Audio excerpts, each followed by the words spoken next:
Assalamualaikum warahmatullahi wabarakatuh. Alhamdulillahilladzi anzala as-sakinata fi qulubil mu'minin. Asyhadu an la ilaha illallah al-malikul haqqul mubin wa asyhadu anna Muhammadan abduhu wa rasuluhu shadiqul wa'dil amin. Allahumma shalli ala sayyidina Muhammad wa ala alihi wa ashabihi wa man tabi'ahu ila yaumiddin. Amma ba'du fa ya ibadallah, usikum wa nafsi bi taqwallahi wa ta'atihi la'allakum tuflihun. A'udzu billahi minasy syaithanir rajim. Ya ayyuhalladzina amanu taqullaha haqqa tuqatih wa la tamutunna illa wa antum muslimun.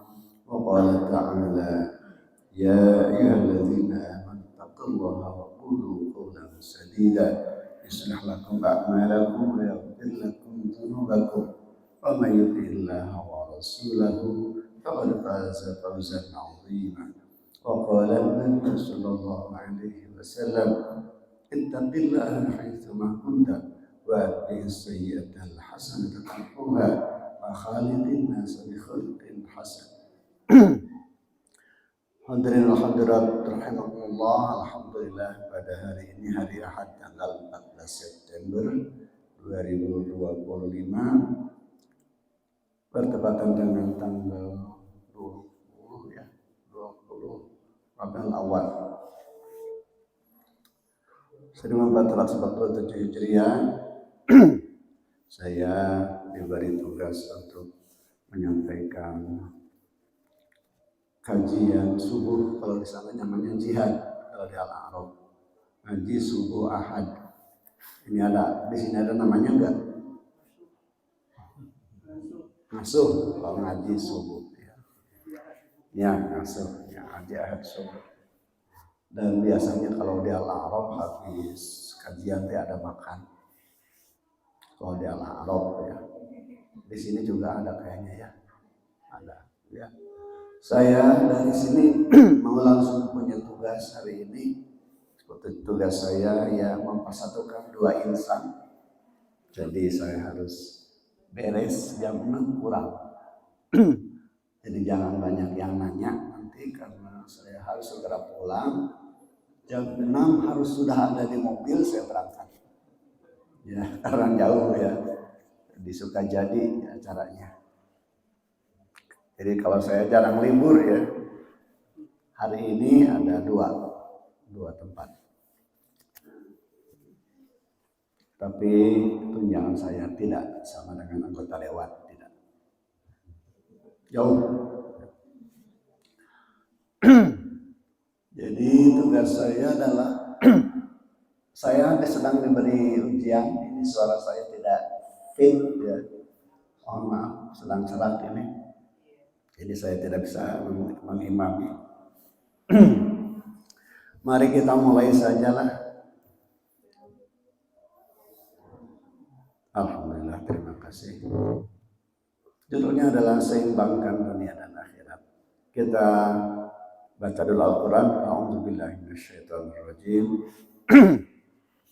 Wabtaghi fima ataqallahu daral akhirah ولا تنس نصيبك من الدنيا وأحسن كما أحسن الله إليك ولا تبغ الفساد في الأرض إن الله لا يحب المفسدين. Mari kita sama-sama terjemahkan ayat ini. Wabtaghi dan carilah.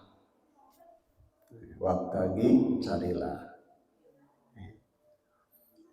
Fima di dalam apa-apa. Fi itu di dalam ma apa-apa. Ataka yang diberikan kepadamu.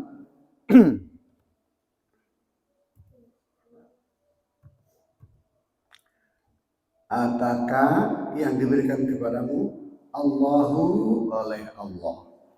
Ad-daral akhirata, negeri akhirat. Ya. Ini bahasa Arabnya ad-daral akhirat, negeri akhirat. Wala dan janganlah tansa engkau melupakan nasibaka, nasibmu. Nasib itu bahasa Arab, nasibaka, nasibmu atau bagianmu. Jadi nasib itu bagian. Minat dunia, dari kehidupan dunia. Wa ahsin, dan berbuat baiklah. Kama, sebagaimana, ahsana, telah berbuat baik, Allahu, Allah, ilaika, kepadamu.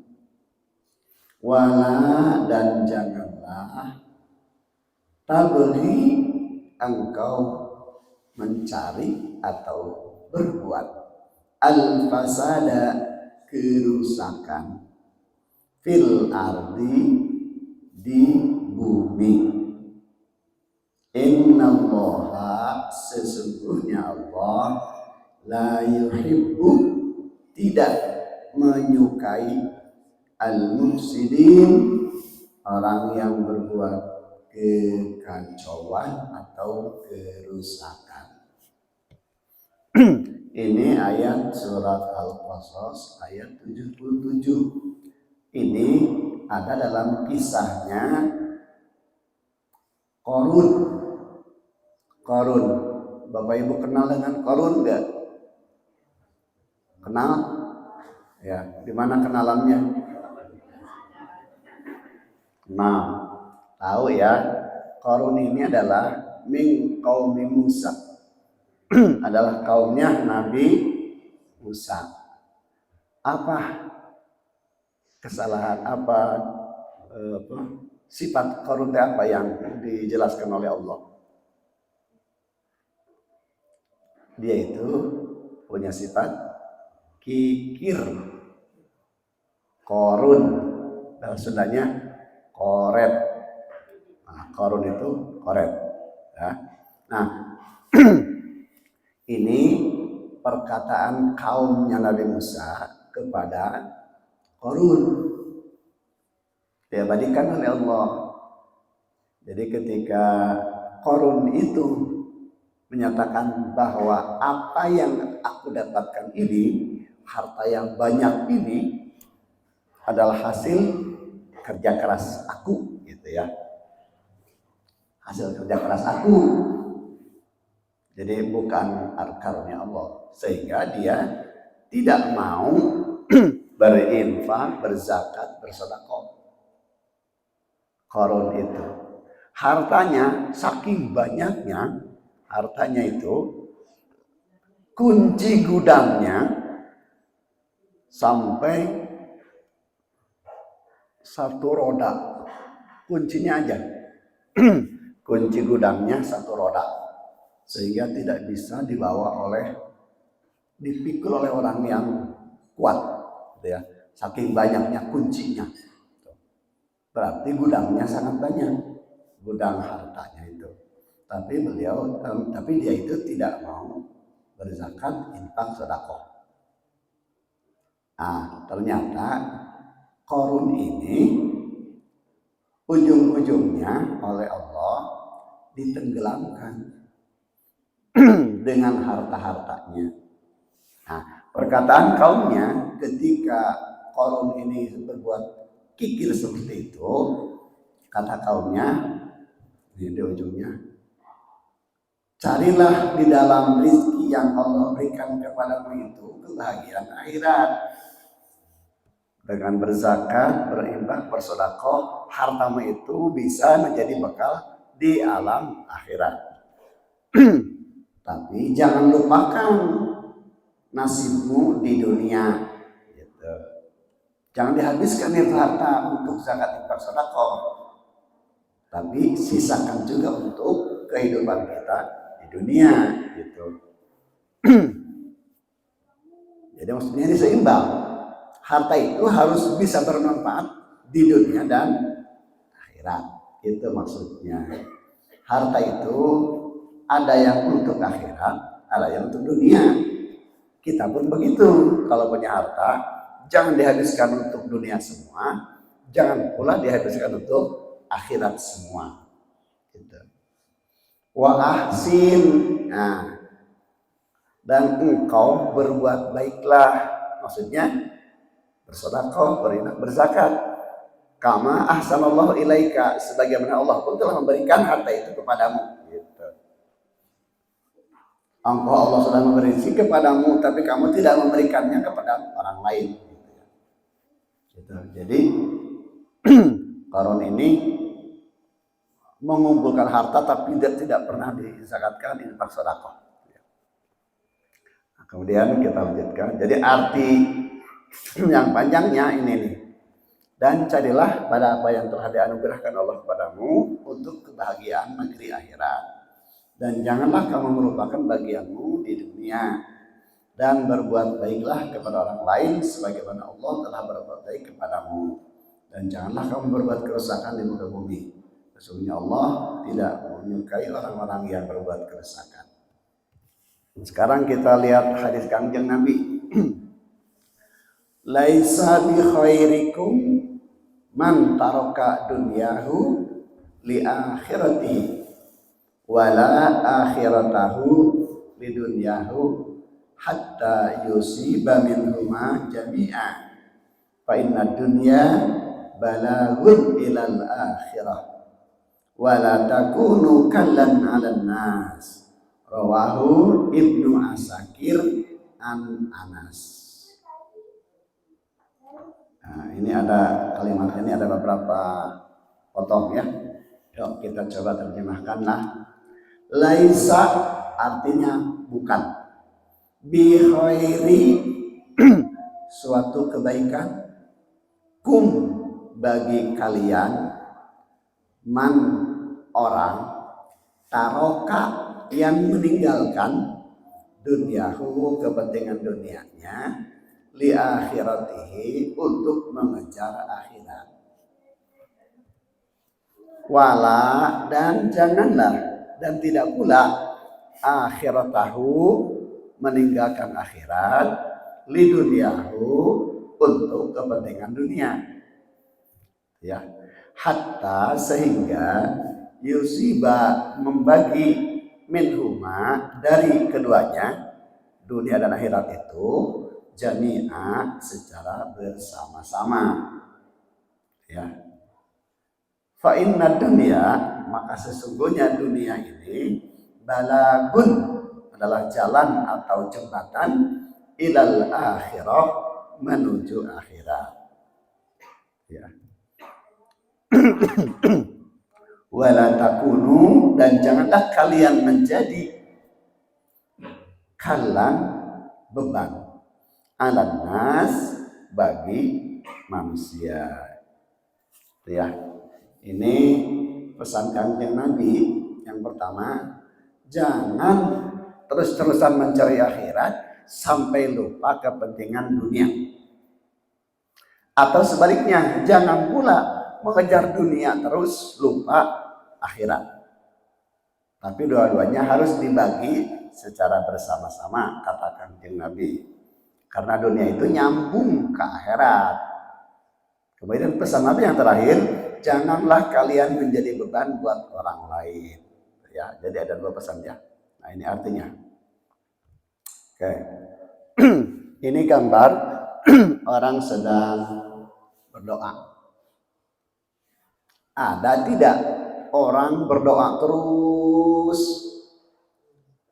tapi teu usaha, teu gawe, tidak mencari uang, teu dagang, teu nanaon, berdoa we terus di masjid. Aya teu? Aya, Pak, Bu. Aya. Zaman sekarang ada. Cicingnya di masjid terus. Sholat, zikir, doa terus. Tapi teu keluar masjid, teu usaha, teu gawe, teu dagang.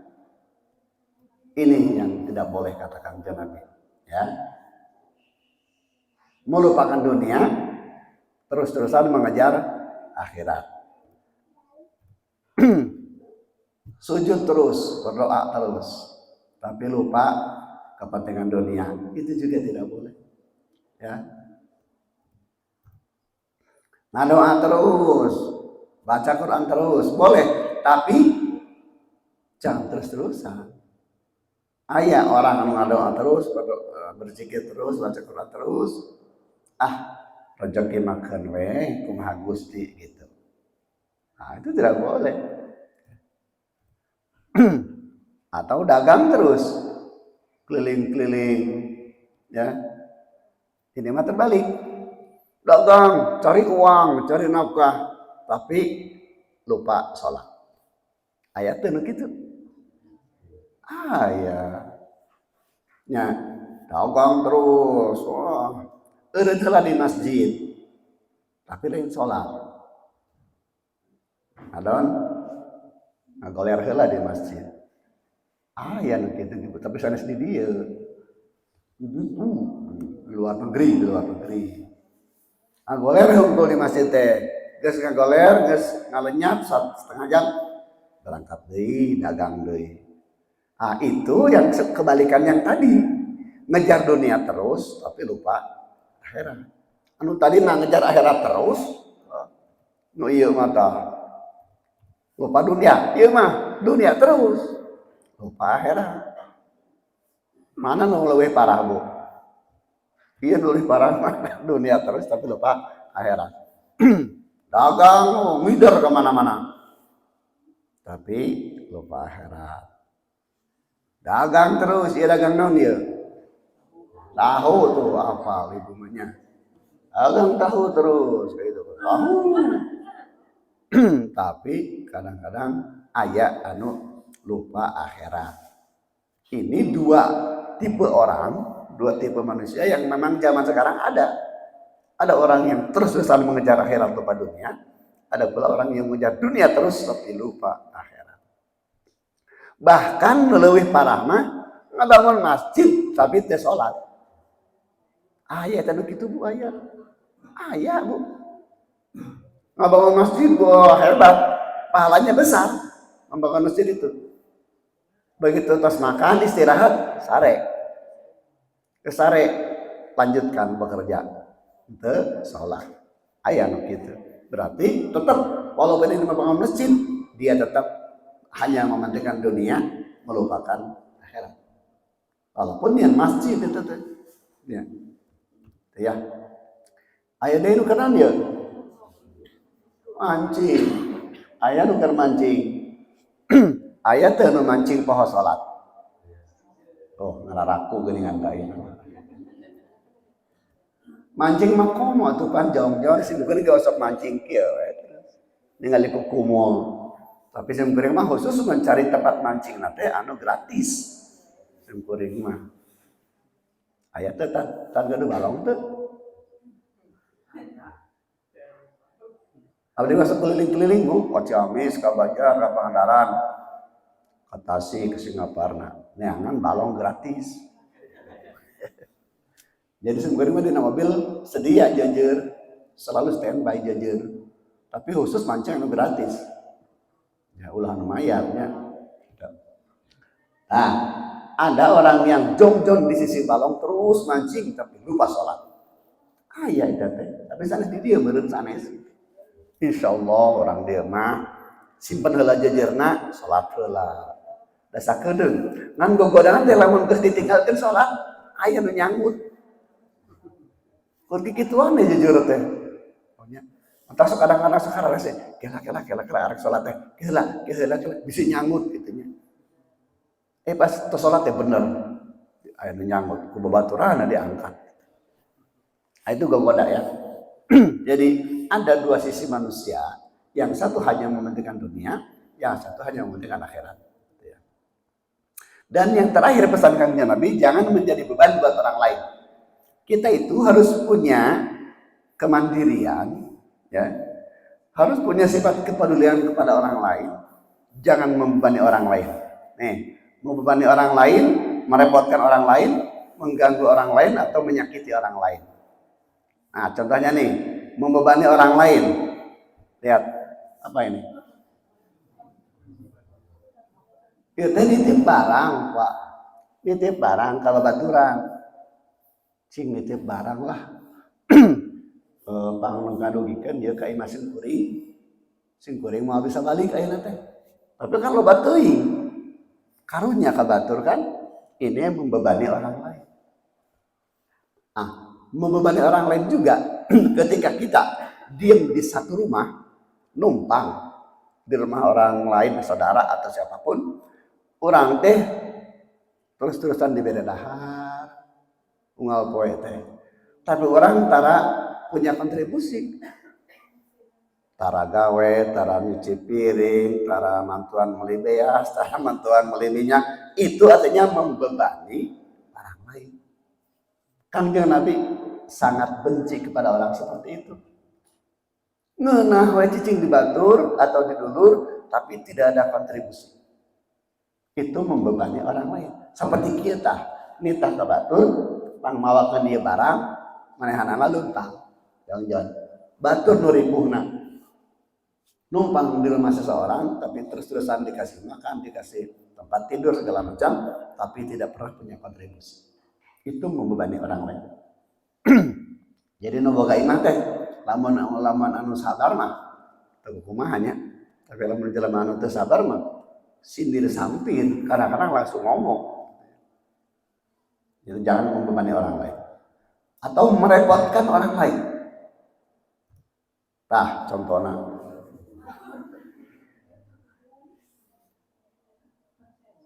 itu lain berat, itu berat, dah harampang. Galon mah hampang bu, tapi repot. Mawana. Nah, contoh orang yang merepotkan orang lain itu ketika kita nih, ini jalan ke komplek kita nih sempit, mobil parkir di dinya, orang lain rek lewat hese, itu merepotkan orang lain. Atau hajat di jalan umum batu rek lewat hese lebih ke macet, itu merepotkan orang lain. Jadi jalan umum mah ulah dipakai pribadi, tapi jalan umum mah kepentingan umum gitu. Sok aya nu hajat di perjalanannya punya di jalannya udah kabeak jalan teh teu kenging eta. Hajat mah kudu dapat anu tidak mengganggu lalu lintas. Tapi kadang-kadang sok aya nu bangga Bapak Ibu. Saya mah hajat temen hebat. Lebih ka macet jalan teh. Bangga coba itu. Ngamacetkeun batur merepotkan orang lain bangga. Harusnya istighfar. Astagfirullahaladzim. Saya hajat kepentingan pribadi dan keluarga sampai merepotkan orang lain. Kan beda kepentingan atuh. Orang lain ada yang buru-buru, mungkin ada yang sakit, kapegat macet, kuno hajat, itu merepotkan orang lain. Atau Bapak Ibu ketika tadi teh nyimpan mobil sembarangan, batur lewat harares, merepotkan orang lain, tidak boleh. Kayak tadi ya, atau mengganggu orang lain. Contohnya mengganggu orang lain. Naon dia?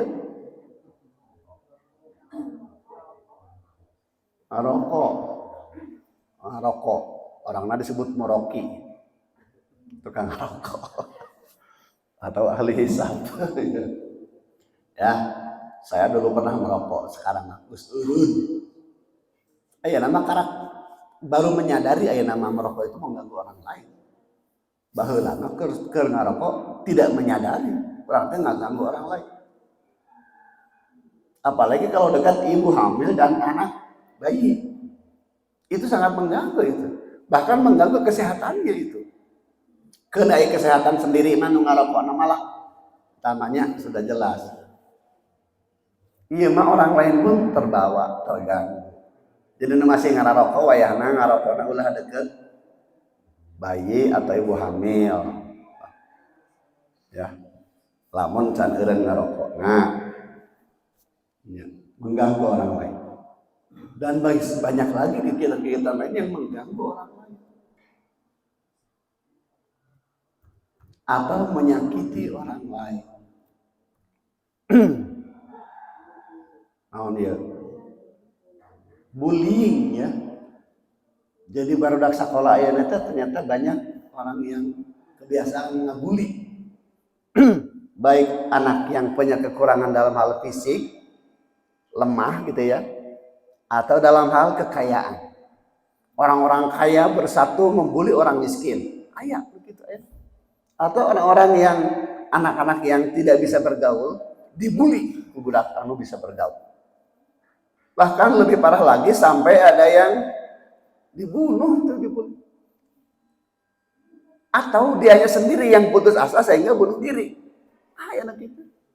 Karena dibully terus di sekolah sehingga stres, depresi, kuat bunuh diri. Ya Allah, anak-anak kita ditanamkan rasa kasih sayang kepada orang lain, Bapak Ibu. Ketika dia menjadi senior kelas 3, ulah ngabuli kelas 2 jeung kelas 1, kudu ngabimbing anak kita itu harus diajari untuk membimbing adik-adiknya, juniornya. Karena sekarang di lembaga-lembaga pendidikan senioritas itu kental sekali. Mungkin termasuk di kampus mungkin tak. Selalu ada saja perpeloncoan di antara senior ke junior. Ini tidak boleh dibiarkan ya. Banyak orang yang bunuh diri gara-gara dibully. Atau heureuy ngabuli tapi heureuy sampai menewaskan teman. Pernah ada kejadian dia mau merayakan ulang tahun temannya, dialungkan ke sungai, kan? Digotong 1, 2, 3 plus ke sungai, jerok budakna teu bisa renang maot. Eta teh keun heureuy maksudna membeureunan tapi suka maot, nyawa eta dibikin keheureuyan gitu. Ya Allah, itu menyakiti. Bukan jadi yang lebih sakit tapi keluarganya, Bapak Ibu. Atau ada orang yang sedang bercanda, sandalnya diambil 1, alungkeun ka walungan, diambil ku nu bogana teh teu bisa renang maot. Ya Allah, deui kitu eta. Itu ya menyakiti orang lain. Zaman ayeuna teh kadang-kadang heureuy teh. Aya deui nu heureuy teh dina rel kereta, Bapak Ibu. Kereta mau datang dijorongkeun. Atuh langsung ka giles. Lain heureuy atuh eta mah. Aya nu kitu. Masya Allah, zaman ayah nama macam-macam. Ayah non aja cicing dina keler kereta, geus deket karak lompat. Itu kan bermain dengan nyawa. Ayah non gitu, ya Allah. Kita harus pandai-pandai menanamkan pendidikan kepada anak-anak kita. Asupan untuk apa pesantren lah. Lalu orang teu bisa ngadidik, pangdidikan ku batur atuh. Sekarang Bapak Ibu, orientasi orang tua itu mencari lembaga pendidikan anu favorit secara duniawi. Sok Bapak Ibu ngaku lah, saya mah yang nyakalakeun budak teh ke sekolah itu favorit. Tapi dalam hal dunia enak teh. Lawan SMP mana cing? SMP 2, SMP 5. Lawan SMA mah SMA 3, SMA 5. Favorit cenah secara dunia eta teh. Lamun SD Banjarsari, SD Merdeka, favorit secara dunia. Banyak orang yang tadi teh hanya mementingkan dunia lupa akhirat. Nah, kalau saya dengan istri bukan itu yang dicari. Anak saya harus di pesantren. Mau SD-nya, mau SMP-nya, mau SMA-nya silakan, yang penting di pesantren. Udah saya mah teu bisa ngadidik ka budak. Jadi nitah ka batur. Dalam mendidik orang di rumah mah hese Bapak Ibu. Jangankan kita yang punya pesantren kiai, ajengan punya pesantren. Kalau anaknya di situ pesantrennya mual bener. Punya mal bener, tapi kudu titipkan ke pesantren batur, gitu. Sampai mertua saya punya pesantren, tapi anak cucunya tidak ada yang pesantren di situ. Udah mau bener, seenaknya we dari pesantren orang, gitu. Mata titipkan ke batur, titipkan ke lembaga pesantren. Jadi saling kan. Pesantren batur hadiahkeun ke orang, ke dididiknya ke orang, arah nurut. dalam bapak anak akhir nama mau dong. Banyak kejadian Bapak Ibu. Gitu tuh. Hari-hari. Jadi jangan aneh kalau kiai putranya itu jadi kiai, bahkan tahu terlibat narkoba. Ayat tuh. Di mana? So tahu. Meren. Nah, itu ya. Jadi tidak seimbang dunia dengan akhirat. Jadi kan harusnya mah yang anak kiai dari sini pesantren kan di kiai di sana. Dan jangan diistimewakan karena di anak kiai jadi itu nanti diistimewakan pula. Anak pejabat diistimewakan tidak boleh. Semua sama perlakuannya. Nah, anak-anak sekarang Bapak Ibu, jika tidak disimpan di asrama atau di pesantren, dari rumah ke tempat pendidikannya, dari rumah ke sekolahnya, banyak hama Bapak Ibu. Banyak hama itu teh. Perjalanan dari rumah ke sekolah itu banyak hama. Gogodana kan loba. Saya tidak membayangkan kalau anak saya pulang pergi setiap hari. Geus mah khawatir kok lalu lintasna paurnya rame lalu lintas aya nama paur nyebrangna segala macam. Belum lagi pengaruh-pengaruh yang tidak baiknya itu di luar. Ya Allah, zaman aya nama segala. Maka putra putri orang lamun orang teu bisa ngadidik nanti titipkeun we lah. Ada yang langsung dari habis TK Bapak Ibu langsung dititipkan di pesantren. Saya hebat itu orang tua. Saya mau belum berani. Lamun tina lulus TK, KSD langsung di pesantren terima tawani. Belum bisa mengizinkan. Tapi kalau sudah lulus SD, saya rela. Lulus SD langsung dikagontorkeun. Udah. Yang laki-laki begitu lulus SMP kagontorkeun. Sekarang udah di Mesir, insya Allah bentar lagi beres. Adiknya di lulus SD, kagontorkeun, gontor putri. Lulus SD, udah lulus sekarang. Sekarang kuliah di UIN Jogja. Adiknya lulus SD, kagontorkeun deui. Sekarang sudah di Cipasung di SMA kelas 3, aliyah. Adiknya terakhir di pesantren Cianjur. Jadi saya di rumah tidak bisa mendidik anak-anak. Jadi saya di rumah hanya berdua saja. Balik deh ke asal. Jadi kalau di rumah saya nggak bisa mendidiknya. Bangun subuh saja Bapak Ibu, untuk bangun subuh hese ngadu di kudak teh. Teh bangun teh. Bangun ya. Mau di rumah kan gitu. Tapi di pesantren mah teu kitu. Bangun semua dibangunkan. Jam 3:30. Di urang mah jam 5 ge hese di imah. Dan ketika di pesantren dia begitu, keur libur ka imah hese deui anggap. Padahal masih dididik di pesantren nanti. Datang ke rumah bebas deui. Setengah genap masih kena cangundang. Coba itu. Komo lamun teh di pesantren kan Bapak Ibu. Kan ribuh orang datang ngahudangkeun subuh hungkul ribuh. Kalau kita hanya mementingkan dunia, diantepkeun we budak teh tah rek salat rek hanteu, penting masa sekolah. Ta dunia hungkul. Kurang tadi ditanya nih budak teh pulang sekolah teh jam 2. Salat lohorna di mana? Tadi ditanya ada orang urusan anak sekolah hukum dunia hukum. Tara ditanya, Neng, salat lohorna di mana tadi?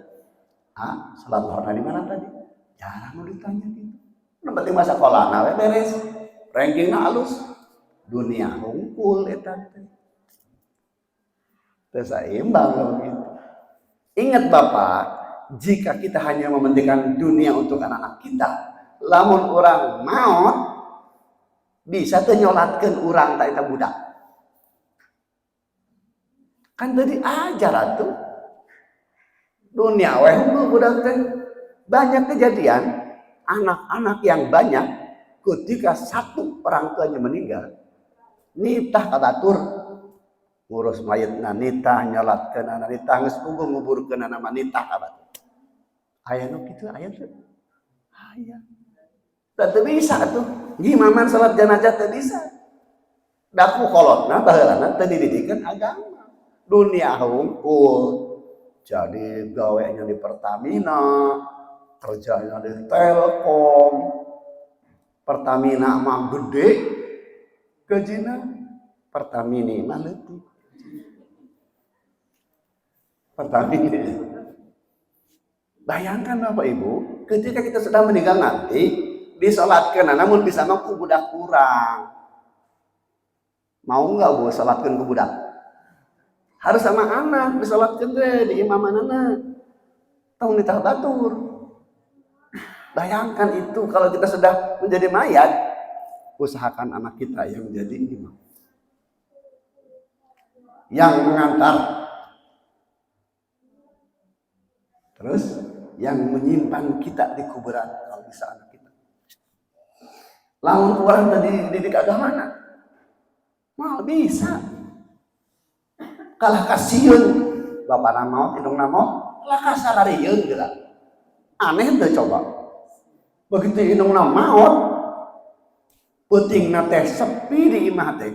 Arek nyen kopi ka dapur babarengan ngaleut. Sieun. Padahal mah indung nama maot teh itu.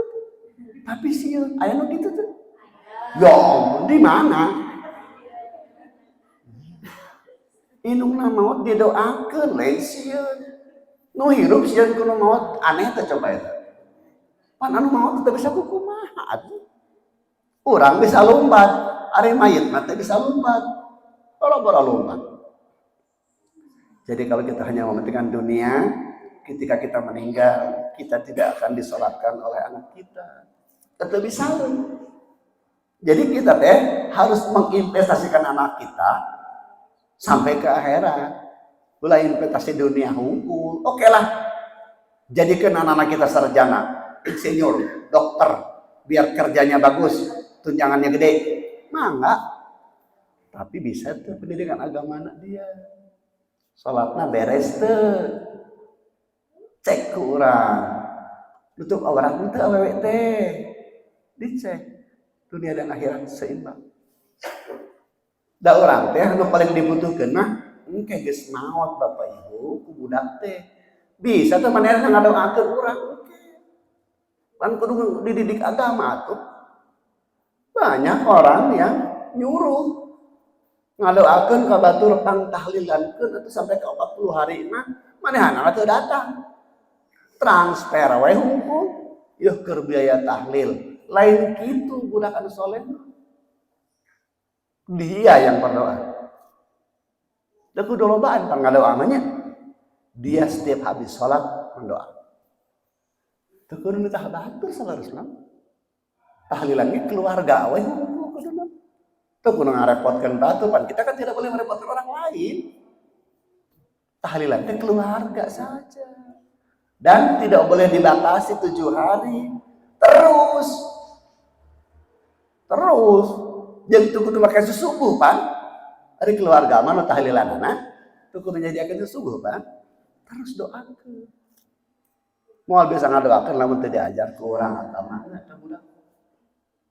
Jadi investasi kita itu anak-anak harus sampai ke akhirat. Di dunia mah oke lah senang ya.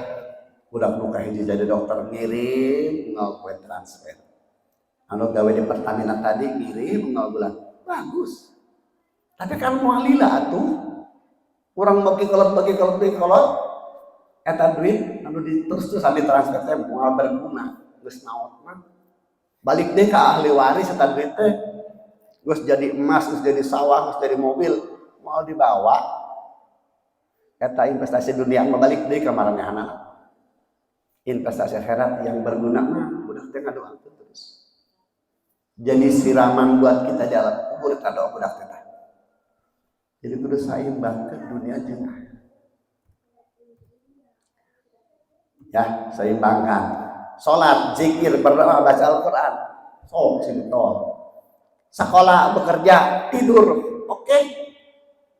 Piknik, olahraga, boteran, mangga.